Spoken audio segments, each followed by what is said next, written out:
sharing this one and only life, ending up just another lost and lonely wife. You count up the years and they will be filled with tears.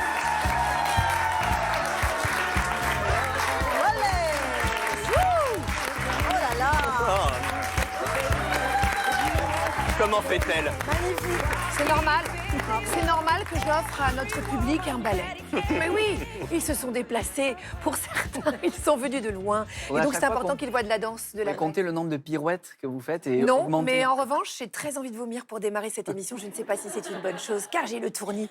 Bonjour tout le monde. Ah là là, quel bonheur de vous retrouver chaque matin quand même sur France 2. C'est bel et bien ensemble. Votre rendez-vous bien-être, bien entendu. Ils sont toujours près de moi. De toute façon, maintenant, on vit ensemble. Arnaud Loquet, Sarah Cadour et Stan Gusman. Je ne me déplace plus sans eux. Et d'ailleurs, on se déplace aussi en petits pas de danse, on fait des petits pas chassés volants. Bon, on est tellement contents tout le temps.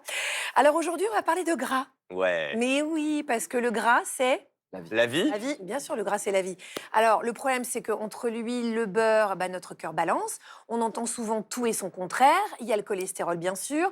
Il y a la santé en général. Il y a les problèmes de cuisson. Parfois, c'est difficile de savoir quoi choisir. Pourtant, on a besoin de gras. Il est essentiel pour notre corps. Donc, ce matin, on va faire simple, comprendre quelles matières grasses privilégier, comment bien les utiliser en cuisine et surtout, continuer à se faire plaisir en toute sérénité. C'est le but.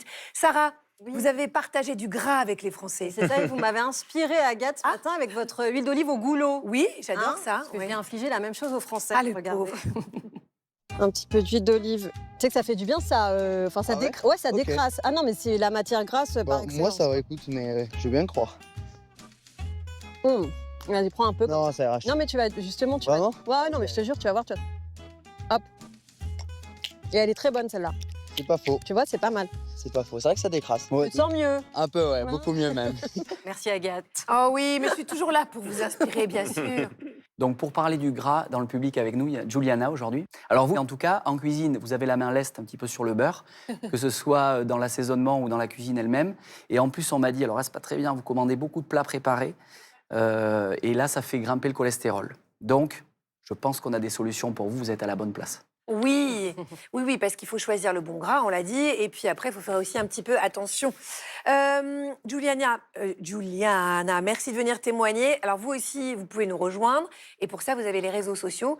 Comme ça, vous pouvez partager vos expériences, vos histoires. Et parce que vos témoignages sont là pourquoi? D'abord, parce que comme ça, on se sent un petit peu moins seul. Vous représentez un peu les Français qui nous regardent. Et puis, ça nous aide à mieux comprendre, à avancer ensemble. Sarah, je vous laisse prendre place auprès de Juliana. J'arrive. Stan, Si, question existentielle si. et essentielle.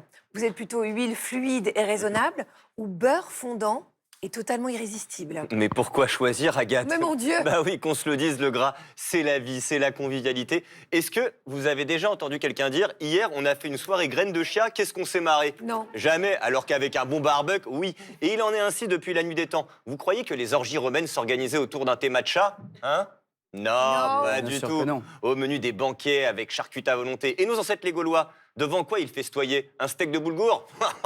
Que nenni!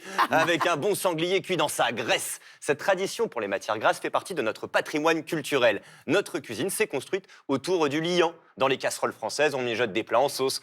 Bœuf bourguignon, miam miam, blanquette de veau, ragoût d'agneau. Une histoire d'amour qu'incarne la regrettée Maïté, qui hier encore célébrait à la télé ses bonnes recettes à base de crème fraîche, de margarine, de beurre, de saindoux, d'huile d'olive, d'huile de tournesol. Oui, avec D'huile elle. de foie. Exactement, avec elle, à chaque midi à la télé, c'était 50 nuances de gras, souvenez-vous. Qu'est-ce que c'est au fond, Maïté, que vous allez nous faire? Eh bien, je vais faire un hamburger rayonné.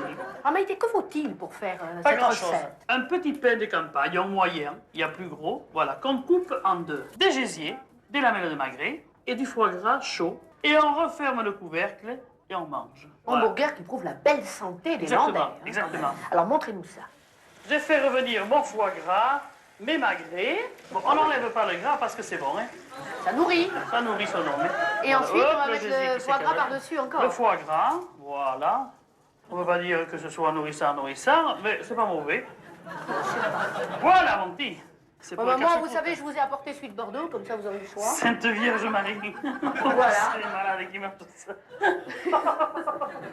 Ah là là, notre Maïté, notre enfance, on est Bah, d'accord Arnaud? Si elle avait été là, elle vous Moi, aurait dit. mon ad- Oh le jeune, oh le parisien, t'es rachitique. Oui, c'est vrai, c'est vrai.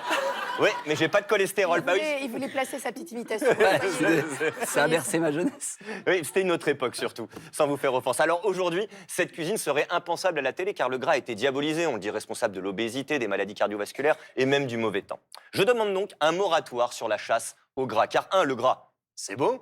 2, c'est vital. Le bon gras, je parle du bon gras, hein, évidemment. Il protège le cœur, il permet l'absorption des nutriments, il stocke les polluants, il calme les inflammations chroniques. Bref, c'est génial. Agathe, je compte donc sur vous pour nous expliquer la différence entre le bon gras et le mauvais gras. D'accord, Dean, on fait ça? Oui, promis, vous Comme le ça, saurez en tout cas. comme ça, on peut concilier santé, gourmandise, c'est le bonheur. Bon, moi, en attendant, je me prends un petit remontant Ouais, et allez-y. je vous laisse. Si vous cherchez du gras au plateau, il y en a dans les cheveux de Sarah. Voilà, je vous embrasse. Oh là là, c'est pas vrai. Sarah, C'est pas vrai. on est toujours trahis par les plus proches. Moi, je avez- vivrai dans vos cheveux. Merci. Sachez-le, d'ailleurs, Venez. je m'y installe. Au sommaire, donc, nous partirons à la découverte de la fabrication d'huiles artisanales, des graines jusqu'à la bouteille. On va vous dévoiler les secrets d'une maison qui travaille avec les oléagineux, avec patience, précision et beaucoup de passion pour produire du bon gras. Et qui dit bon gras dit plus de bien-être et meilleure santé, bien entendu. Le neurologue et professeur de pharmacologie médicale David Devos nous fait l'honneur d'être sur notre plateau. Il va nous éclairer sur les dangers de l'hexane, ce dérivé de pétrole utilisé pour extraire les huiles de certaines graines. Alors rassurez-vous, bien sûr, il va nous donner aussi des alternatives pour préserver notre santé. Et puis la papesse de la cuisine, Héloïse Brion, est des nôtres ce matin. Donc elle va nous donner évidemment une super recette. Alors pour nous aider à y voir plus clair, on va accueillir notre médecin urgentiste préféré, c'est Abigail Deby.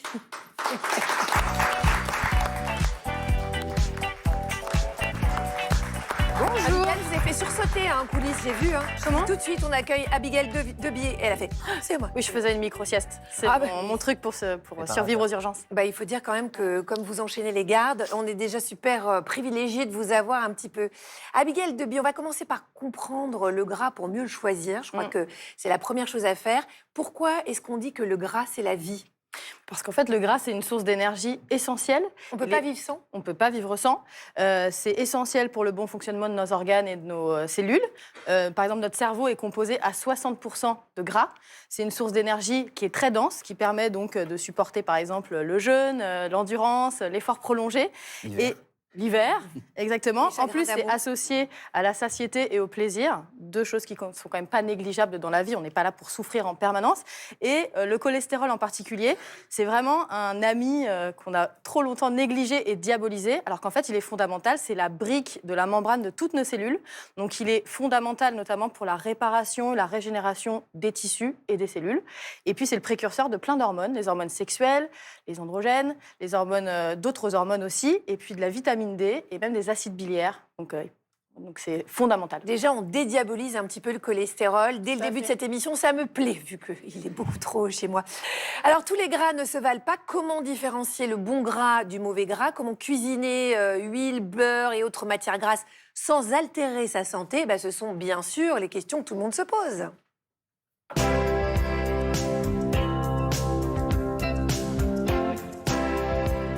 Sarah, est-ce que le public a du cholestérol comme moi? Mais oui, il en a tellement que ça ressort sur le visage.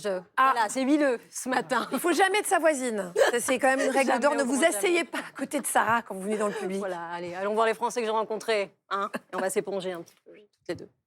Matière grasse, ennemi ou allié? Allié, il me semble qu'il y a les bonnes matières grasses, genre l'avocat. Ennemi. Ennemi, quand même. Je vois ça pas forcément d'une bonne façon, en tout cas. Quelle matière grasse vous utilisez pour cuisiner généralement? L'huile d'olive. Parce que c'est plus sain. Le beurre, quand ça noircit, ça peut devenir cancérigène. Donc c'est pas bien de cuisiner au beurre. J'utilise beaucoup de beurre, moi. L'huile d'olive parce qu'elle est recommandée et c'est bon aussi. Quelle cuisson ou aliment vous utilisez systématiquement de la matière grasse? J'utilise beaucoup avec de la viande. Pourquoi, je sais pas. Ça va être uniquement pour les frites, mais encore, si elles sont faites au four, ça va être un filet d'huile pour pas que ça accroche. Quel est le plat qui est hyper gras mais que vous adorez? Bah là, actuellement, c'est toasty crusty. Ça, c'est mon péché mignon. J'aime bien les frites, mais est-ce que c'est très gras? Je sais pas. Ouais, si, quand même. On va me plonger dans l'huile. Ouais, c'est pas faux, ouais. Non, les frites, j'aime bien quand même, ouais. Au niveau cholestérol, on est comment chez vous? On est bien parce que justement les matières grasses sont pas utilisées avec excès, donc on est bien. C'est quoi le cholestérol? On va la prendre en plateau.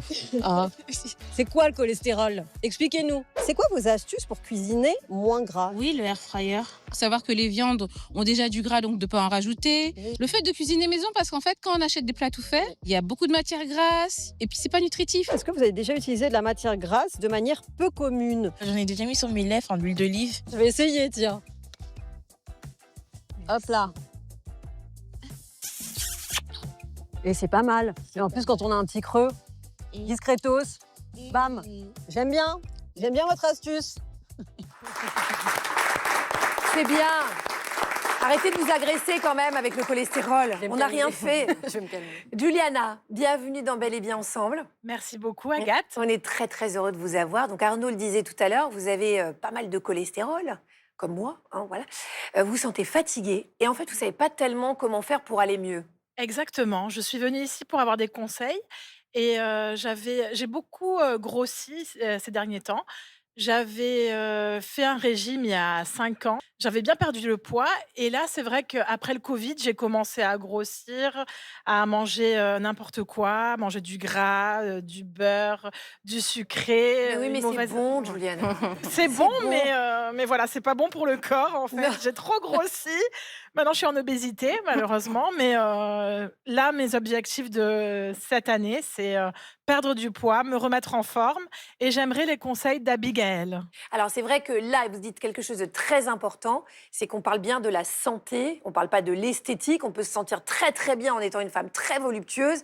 En revanche, si vous vous sentez fatigué, si vous avez des conséquences sur votre santé, là, on a vraiment besoin d'aller mieux. On est souvent très mal informé sur le gras, on met tout dans le même panier, on ne fait pas la différence entre le bon, le mauvais et tout. Celui qui crée du bon cholestérol et celui qui crée le mauvais, donc le HDL, le LDL. Pour aider Juliana et pour aider tous les téléspectateurs, est-ce que vous pouvez nous expliquer justement ce que sont ces deux types de cholestérol? Ouais, c'est pas simple à comprendre, il y a beaucoup de confusion et souvent on va faire sa prise de sang et on va paniquer parce qu'on va avoir un taux qui est élevé. La première chose à dire, c'est que ça ne s'interprète qu'en fonction de tous les paramètres et vous avez parlé de quelque chose de très important qui est la santé métabolique globale, c'est-à-dire le cholestérol en lui-même, c'est un indicateur, mais si on ne prend pas en compte l'insulinorésistance, un diabète éventuel, un surpoids, d'autres risques et d'autres pathologies, tout seul, ça ne veut pas dire grand-chose. Ensuite, il y a ces fameux HDL et LDL. Et ça, en fait, ce n'est pas du gras, ce sont des lipoprotéines qui transportent le cholestérol. Et pour faire simple, le LDL, qu'on a appelé le mauvais cholestérol, en fait, il va transporter ce cholestérol du foie vers les cellules. Quand il y en a trop, il va avoir tendance à s'accumuler au niveau des vaisseaux sanguins. Parfois, il peut s'accrocher et faire des plaques d'athérome. Mais ce n'est pas le seul composant des plaques d'athérome. Donc ça, c'est la première chose. Les plaques d'athérome qui sont responsables à terme, si on a trop, des artères qui se bouchent. Exactement, donc ça peut donner des AVC, des infarctus, d'autres problèmes. Calmez-vous, Sarah, vous n'avez pas de cholestérol. C'est pas, voilà. Et donc, ce que les études montrent, c'est qu'un taux élevé de LDL est associé à un risque cardiovasculaire plus élevé, donc un risque de faire ces pathologies-là. Et le HDL, lui, va rapporter le cholestérol au foie, qui ensuite va le synthétiser et l'éliminer en partie. Et là, on a vu que ce HDL, en fait, il est associé plutôt à une diminution du risque cardiovasculaire. Pour autant, les études montrent que ce n'est pas la peine de le faire monter et que ça aurait peut-être même des risques pour la santé. Et le quatrième facteur qui est très important, ce sont les triglycérides. Et ça, en fait, c'est la forme majeure circulante des graisses au niveau de notre sang. Toutes les graisses alimentaires en contiennent. Et ça, on sait aussi qu'un taux trop élevé, c'est associé à un plus de risque cardiovasculaire et c'est souvent associé à l'obésité et l'insulinorésistance. Ce qui est vraiment important à dire, encore une fois, c'est que recevoir ce test tout seul, ça nécessite une évaluation de ce qu'on appelle le risque métabolique global. Je le redis parce que parfois on panique. Et vraiment, les études ont montré une chose qui est... Moi, j'ai eu une épiphanie, en vous expliquant ça, j'ai eu une épiphanie scientifique. C'est qu'en fait, les plaques d'athérome, donc les plaques d'athérosclérose, en fait, les risques principaux, c'est pas que le cholestérol. Le cholestérol, c'est comme si c'était la colle, en fait, de ces plaques. Mais les risques principaux, c'est l'inflammation chronique, donc ça veut dire que c'est lié au stress, le stress oxydatif et l'insulinorésistance. Et ça veut dire aussi que, finalement, quand on va jouer sur son cholestérol, il faut aussi penser au sucre et au sucre raffiné. Tout ça, c'est lié. Et c'est ça qui constitue... Exactement, c'est ça qui constituera un gros risque pour la santé, beaucoup plus que ces taux isolés. Voilà, donc il faut faire attention, on l'a bien compris, à avoir une tension correcte. Si on a une hypertension associée, si on a des problèmes de glycémie, tout ça, ça compte, on l'a bien compris. Alors maintenant que la différence est claire entre le bon et le mauvais cholestérol, la vraie question, c'est quelle graisse aide notre corps à faire monter le bon et limiter le mauvais? au quotidien?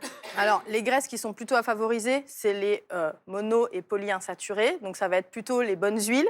Et après, dans les huiles, il y a plein de formes différentes. Ça dépend aussi Les de bonnes huiles, c'est quoi? Alors, les L'huile bonnes d'olive? huiles, c'est celles qui vont contenir des oméga 3, des oméga 6, des oméga 9, de la vitamine E, qui sont antioxydants. Donc, ça va être l'huile d'olive, l'huile de sésame, l'huile de lin, tout ça. Il y en a plein, en fait. Ça va dépendre aussi de votre goût. Les avocats? Ouais. Et après, les oléagineux. Donc amandes, noix, noisettes, etc. Les avocats, les poissons gras, ça c'est bon pour notre cerveau. Plus les oméga 3, en fait, et les autres formes, d'autres substances aussi, sont bonnes pour notre cerveau et sont antioxydantes et anti-inflammatoires. Et donc, on réduit aussi son risque cardiovasculaire quand on les consomme. Donc ça, c'est à privilégier. Et puis après, ce qu'il faut pas éviter, parce qu'en fait, le plaisir, c'est important aussi pour notre santé mentale et finalement pour notre santé physique aussi, ça va être les graisses saturées, donc les produits trop transformés, les charcuteries industrielles, les fromages gras. Ça ne veut pas dire qu'il ne faut jamais en manger. Le beurre, la crème. Et puis dans les huiles, celles qu'il faut mieux éviter, ça va être l'huile de palme. Et puis limiter aussi l'huile de coco, mais bon, ça a d'autres vertus. En tout cas, il ne s'agit pas d'interdire, c'est juste d'être dans la mesure et d'avoir surtout une alimentation riche et diversifiée. Voilà, on a toujours l'impression de toute façon qu'on en revient toujours à la même chose. On a l'impression que c'est la dose qui fait le poison. C'est-à-dire qu'en fait, si on ne mange que du beurre, que du saindoux, que de l'huile de coco, forcément, ça va avoir un effet sur notre cholestérol. Mais bon, en manger de temps en temps, dans le cadre d'un régime équilibré, ça passe, quoi. On va continuer à vous donner des solutions, Juliana, avec notre guide bien-être.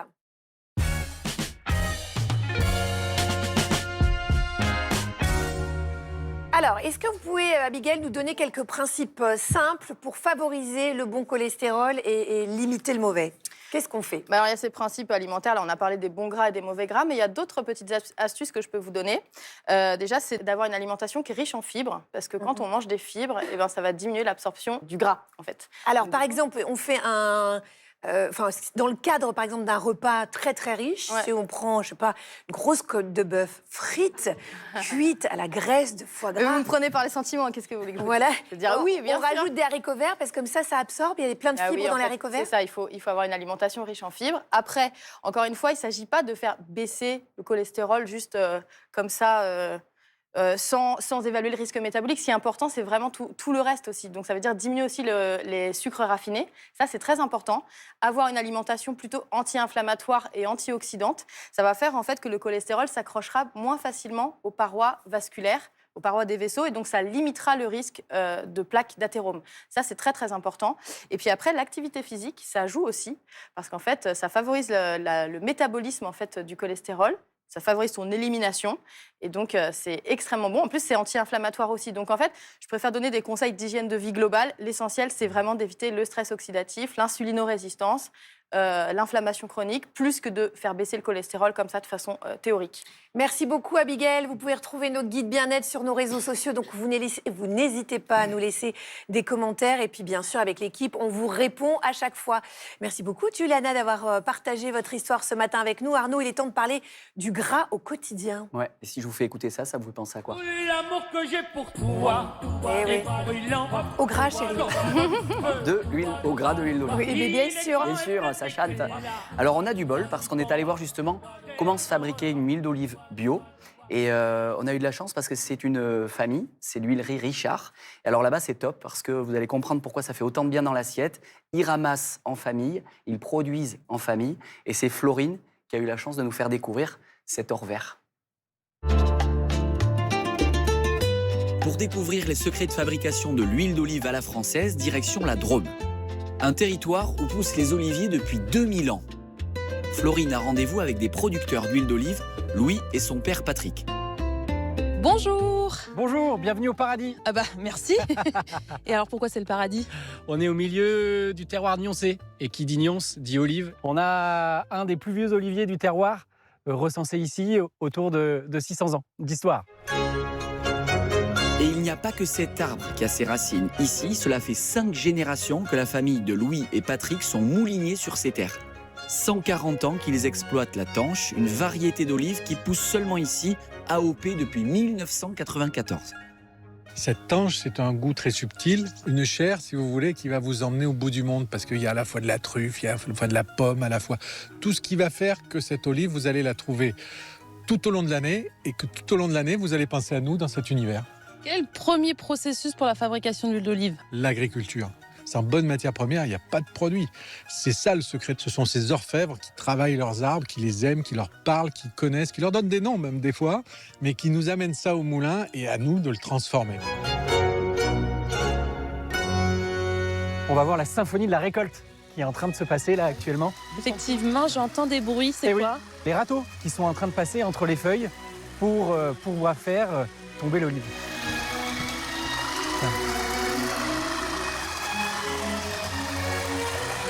Vous, ça fait longtemps que vous faites ça? Alors nous, on est oléiculteurs paysans depuis 7 générations. Une histoire de famille aussi? Une histoire de famille également. Voilà, je travaille aujourd'hui avec mon frère et ma maman. Et donc, nous sommes en bio également depuis 1990 sur l'intégralité de notre exploitation. Mais alors, si je comprends bien, l'olive, si elle tombe toute seule, c'est pas bon signe. Exactement, parce qu'elle peut présenter des problèmes justement d'attaque de mouches, de champignons, etc. À partir du moment où on a une olive saine et qu'on respecte les dates de récolte, on a une olive qui est parfaite. Et comment vous savez que c'est le bon moment? Alors, c'est une histoire visuelle. Nous, ce qu'on recherche, c'est vraiment une olive qui va être bleue, toute fripée. Et là, on sait qu'on est vraiment sur la qualité optimum recherchée. Donc, en fait, la couleur n'est due qu'à une bonne maturité. Une olive verte qui mûrit devient bleue comme celle-ci. Alors là, on arrive sur la dernière étape. Et alors, on va retourner nous faire un tri au domaine. Donc, les plus petites, comme celle-ci, vont aller à huile. Et là, si on voit bien la différence avec les plus grosses, qui vont être destinées à la confiserie à l'olive de bouche de Nyons. Entre le moment où ça a été récolté et transformé en huile d'olive, il va falloir 48 heures maximum. Pourquoi? Pour éviter les échauffements, pour éviter les goûts métalliques, pour éviter l'acidité, des peroxydes, bref, pour avoir un bon produit et d'avoir une salubrité parfaite au niveau du consommateur. Donc, faut pas traîner là. Allez, on y va. Boulot, boulot.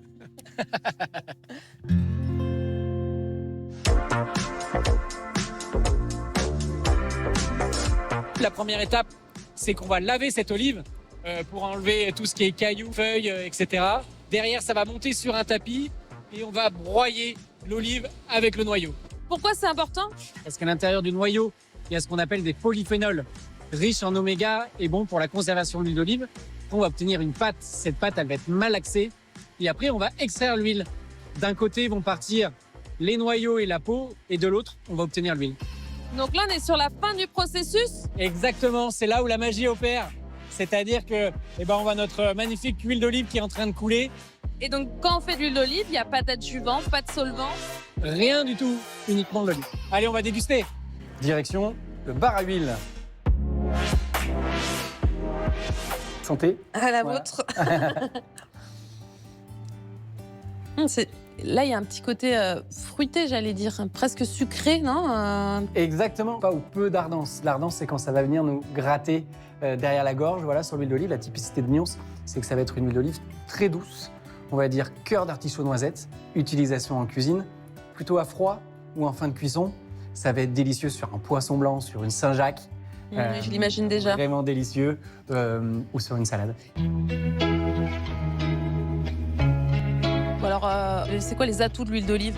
C'est bon pour l'intérieur et c'est bon pour le corps parce que c'est à la fois de la cosmétique, c'est vieux comme le monde. Déjà, Cléopâtre faisait ses bains à l'huile d'olive et ça apporte des oligo-éléments, des oméga 3, des oméga 6, des oméga 9 et puis c'est surtout très bon, quoi. Si un produit n'est pas bon, un produit alimentaire, même si ça vous fait du bien, vous n'allez pas en consommer beaucoup. Alors que l'huile d'olive, vous allez commencer, vous n'allez jamais vous arrêter. Alors, vous tenez votre bonne santé d'où, vous? De l'huile d'olive. Dis donc, ça fait envie. Hein. Quel beau métier. Beau, hein? Ah ouais. C'est bon de voir des passionnés comme ça. Quand vous dites qu'ils disaient 5 générations de producteurs, ça fait 7 générations de ramasseurs. On comprend pourquoi on parle d'orfèvrerie et pourquoi c'est un breuvage qui fait autant de bien au corps, papilles, cœur. Merci bonheur. beaucoup, Arnaud. Oui, tout ce qui est en heure. Et tout ce qui est... Sarah? Oui, c'est ma Nathalie qui a une question pour Abigail. À propos de l'huile d'olive, on entend tout et son contraire. Je voulais savoir, est-ce qu'on peut la chauffer ou pas? Oui, on peut la chauffer. En fait, l'important, c'est qu'il n'y ait pas de fumée. Donc, il ne faut pas la surchauffer parce que quand elle est trop chaude, on va dégrader les graisses. Donc, ça va produire des substances qui sont oxydantes et irritatives, qu'on appelle notamment l'acroléine. Mais si on la fait cuire à feu doux, à feu doux ou à feu moyen, qu'on ne la réutilise pas, c'est mieux de ne pas la réutiliser, il n'y a aucun souci particulier. Voilà, moi j'ai un grand chef qui m'avait dit à partir du moment où elle fume dans la poêle, c'est qu'elle est plus bonne. Voilà, donc il faut faire attention. Donc, si on veut résumer pour aider nos téléspectateurs, Abigail, qu'est-ce qui vaut mieux pour la cuisson, l'huile ou le beurre? Ça dépend du goût un petit peu. Les huiles, c'est bien, sans faire surchauffer. Et puis le beurre, parce que ça fait quand même très plaisir aussi. Et le plaisir, c'est très important. Bon, je sais qu'il n'est pas encore midi, mais bon, là, franchement, ça m'a donné faim. Donc Petite tartine de beurre, c'est l'heure du petit déjeuner. Mais bien sûr. Non, mais on va faire encore mieux. On va accueillir Héloïse Brion et sa recette.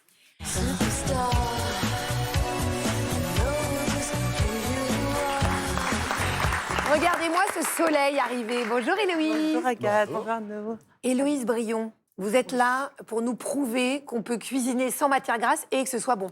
Exactement. En fait, je voulais vous proposer une recette sans huile, sans beurre, mais plutôt des légumes que j'ai fait cuire au four avec un fond de bouillon. Comme ça garde bien tous les nutriments. En plus, les légumes sont ultra moelleux, délicieux. Oh là là, ça a l'air déjà trop bon. Il n'y a pas de matière grasse. Oui, il y a quoi là-dedans alors? Alors, je vais vous montrer les ingrédients déjà.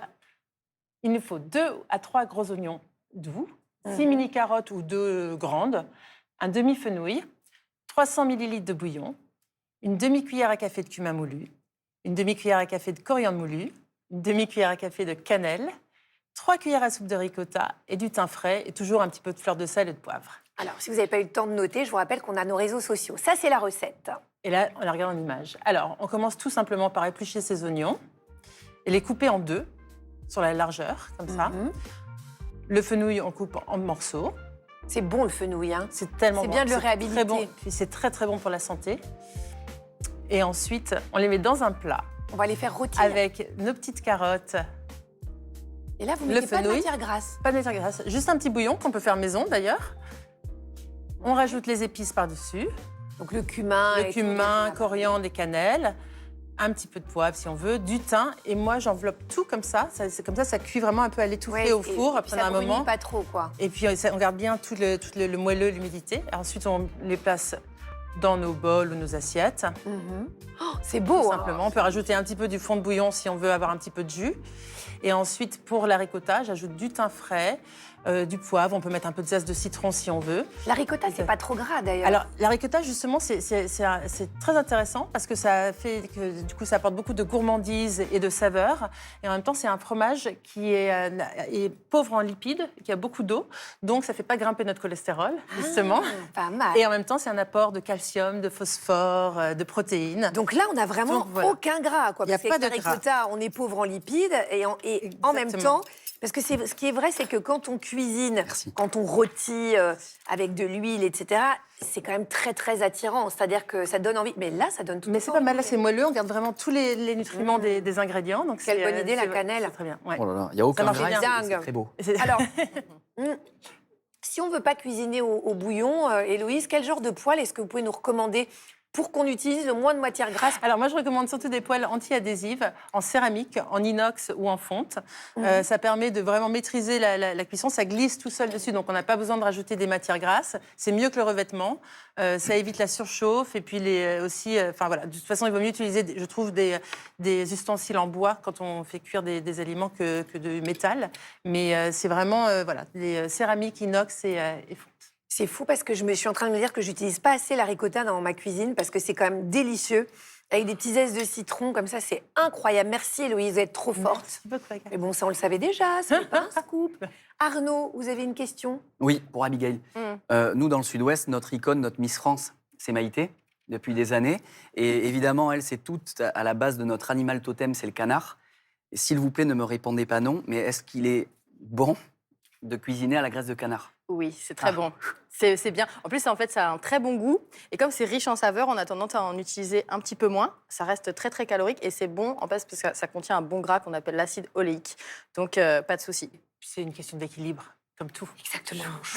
On n'arrête pas de le dire. Sarah, vous aussi, vous avez une question? Mais non, mais c'est Virginie qui a une question pour Abigail. Oui, je me demandais si les produits allégés en matière grasse pouvaient être une alternative intéressante. Alors, ça peut être intéressant si c'est pas remplacé par autre chose, notamment par du sucre, si c'est pas trop transformé aussi, parce que parfois, en fait, ça va contenir plein de texturants, d'arômes, d'additifs, et donc ça devient des produits industriels qui sont pas très nutritifs, voire même carrément mauvais. Et puis, il faut faire attention aussi à l'effet qu'on appelle l'effet halo santé. C'est-à-dire, on a l'impression que comme c'est allégé, on peut en manger à gogo. Et du coup, on va augmenter en fait, les portions qu'on mange. Donc, ce n'est pas forcément très intéressant. Il vaut mieux privilégier des produits naturels, je sais pas, des yaourts, des fromages, du fromage léger, etc., ce genre de choses, plutôt que de se ruer sur des produits allégés. Voilà. C'est bon, on a répondu à votre question? Oui, merci. Super. Héloïse Brion, on vous laisse à vos fourneaux. Merci beaucoup. On se voit la semaine prochaine. Je crois que la prochaine fois qu'elle vient, c'est pour un petit plat mijoté, d'après ce que j'ai compris, donc elle doit faire mijoter. Arnaud, je sens que vous avez envie de parler ou de manger, je sais pas. De finir mon assiette. Mais vous avez un jeu à nous montrer. Mais ne crachez pas, il est gênant.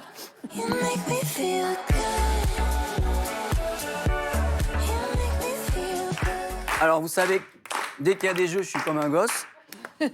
On va jouer tous ensemble. Je vais vous comparer 2 aliments et vous allez me dire, d'après vous, lequel est le plus gras. OK? Et on va en profiter pour donner leur vertu. Alors, entre les deux, le plus gras entre le beurre et l'huile d'olive. C'est pareil, non? Alors, le beurre? Alors, eh bien, c'est l'huile d'olive, perdue. Ah oui. Et ouais, dommage pour vous, parce qu'avec 100% de gras pour 80% pour le beurre. Mais attention, la qualité du gras de l'huile d'olive est bien meilleure. Donc ça va vous consoler. Mais je déflore pas le sujet à suivre parce que c'est David Devos qui vient après qui va vous en parler bien mieux que moi.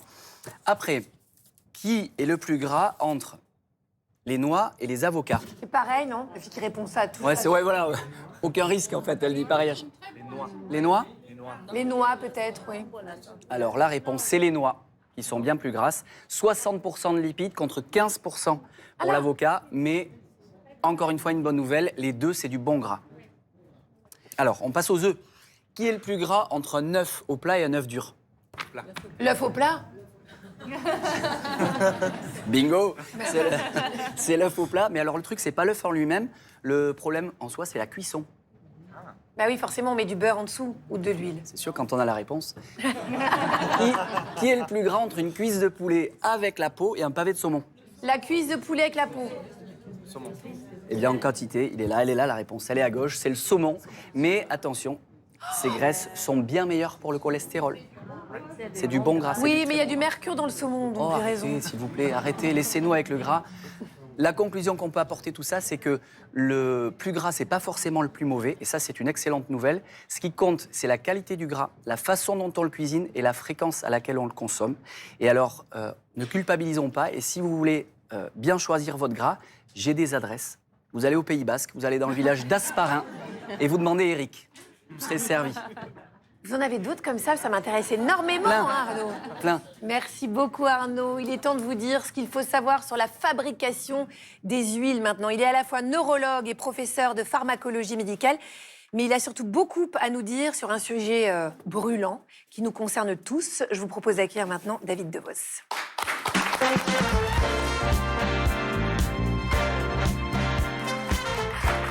Bonjour David. Bonjour. Merci d'avoir accepté notre invitation. Avant de commencer, vraiment, je voudrais dire à nos téléspectateurs qu'on ne veut pas faire peur, pas du tout. L'idée, c'est simplement de comprendre comment les huiles sont fabriquées pour mieux choisir ces huiles, pour choisir des produits de qualité.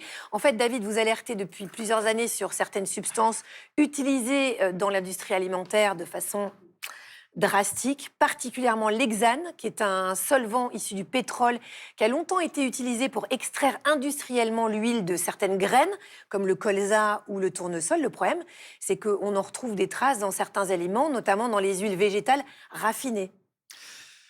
Oui, tout à fait, Agathe. En fait, le N-hexane est utilisé depuis de très nombreuses années parce qu'il a cette capacité d'être un solvant. Or, tout à l'heure, vous avez dit dans l'émission, c'était très important, Abigail a rappelé que le cerveau, c'est l'organe le plus lipidique. Et donc, le solvant, qu'est-ce que ça fait? Ça dégraisse. Donc, ça gagne du temps, en fait. En fait, on gagne du temps. Et principalement, quand on fait des tourteaux de maïs, c'est-à-dire quand on récupère le maïs, on essaie de le rendre moins gras et de mettre plus de protéines pour alimenter les bovins, les ovins, etc. Et en fait, ce N-hexane est un produit qui coûte pas cher, donc ça a été utilisé pendant de très nombreuses années, à un moment où on ne faisait pas trop attention aux conséquences pour la santé, parce qu'en fait, on utilise le N-hexane, mais on ne le laisse pas dans la préparation, mais il en reste des traces. Et donc, les industriels... Voilà, les industriels disent, comme c'est les traces, on n'a même pas à indiquer qu'on a utilisé le N-hexane dans les différentes huiles, les produits, même alimentaires, viande et autres. Le problème, c'est qu'il faut que vous compreniez qu'on a une explosion de maladies de Parkinson, de maladies de Charcot, de cancer, et on est dans un environnement qui est relativement toxique. On a vu les crèmes pour les femmes contenant du benzène qu'on a fini par retirer. Les vêtements aussi. Les qui contiennent du vêtements, benzène, hein. les PFAS dans les poils, on parlait tout à l'heure des poils anti-adhésifs. Donc tout ça va faire qu'on a cette toxicité. Alors les gens se disent, il faudrait un seuil à partir duquel on n'est pas toxique. En fait, ce qu'il faut que vous compreniez, c'est qu'une maladie vient avec une centaine de causes différentes, on est tous différents génétiquement, et on a une charge toxique dans l'environnement. Et donc c'est l'effet cocktail, en fait. C'est l'effet cocktail, exactement. Et donc l'idée est de se dire, qu'est-ce qu'on peut retirer dans notre environnement pour que finalement ce soit moins toxique. Et qu'au lieu de faire une maladie ou un cancer à 40 ou 50 ans, on ne le fait que beaucoup plus tard ou pas. Ou pas du tout, ça serait bien. Et mon combat pour le N-Hexane, c'est de dire, comme je suis des patients qui ont la maladie de Parkinson depuis des années, j'ai envie maintenant d'être dans la prévention et non pas seulement... Et donc si on peut retirer... Alors bien sûr, ce n'est pas que le N-Hexane qui cause toutes les maladies, vous l'avez dit, il ne faut pas devenir paranoïaque, mais c'est un facteur qui est toxique. Et puis si on n'est pas informé, on ne fait pas attention, donc c'est vraiment notre objectif aujourd'hui. C'est quoi les effets sur le corps, sur le système nerveux, sur le cerveau? Alors en fait... on s'est dit que ce n'est pas dangereux jusqu'à ce qu'il y a des ouvriers qui travaillent sur le N-Hexane qui ont eu une exposition massive aérienne, ils ont inhalé du N-Hexane.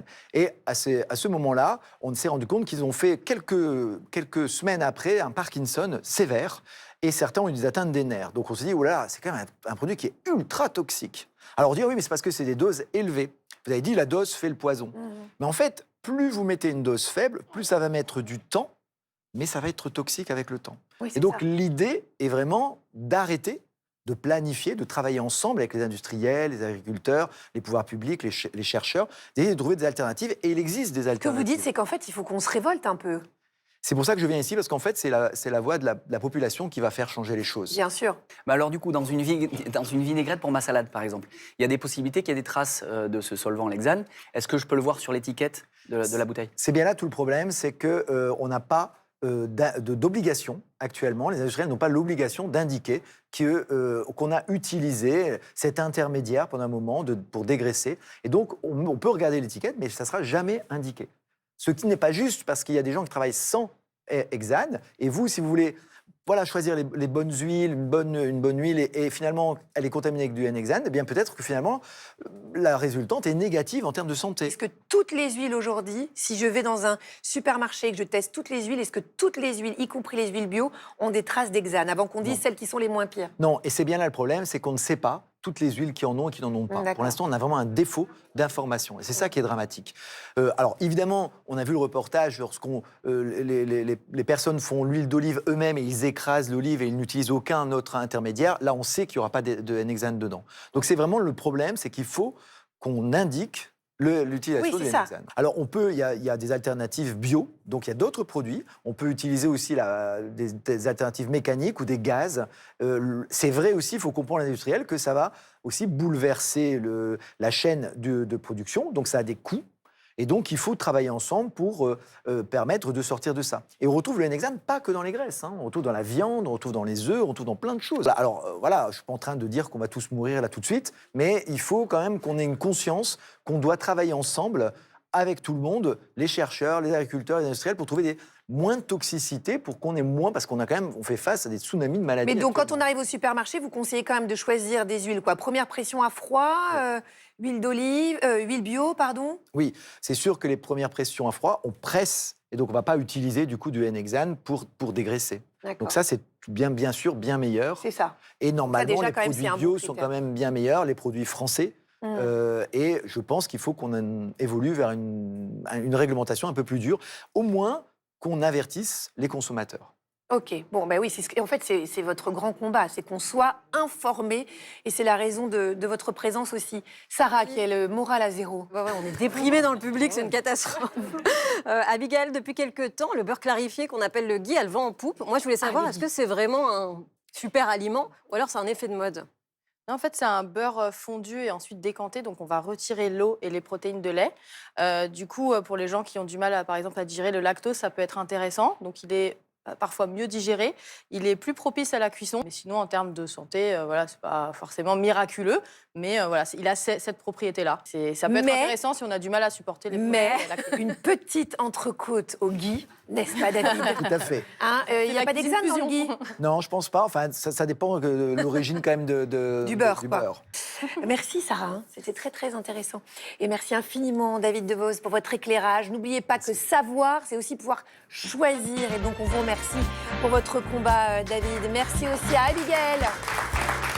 On a enfin dédiabolisé le cholestérol. Je suis très très très contente. Bel et bien ensemble, c'est terminé pour aujourd'hui. Merci beaucoup de nous avoir suivis. On va se retrouver dès demain matin pour la grand-messe avec le grand Ali Rébéi sur France 2. D'ici là, vous savez ce qu'il vous reste à faire. Prendre soin de vous, les gars. Eh oui, à demain.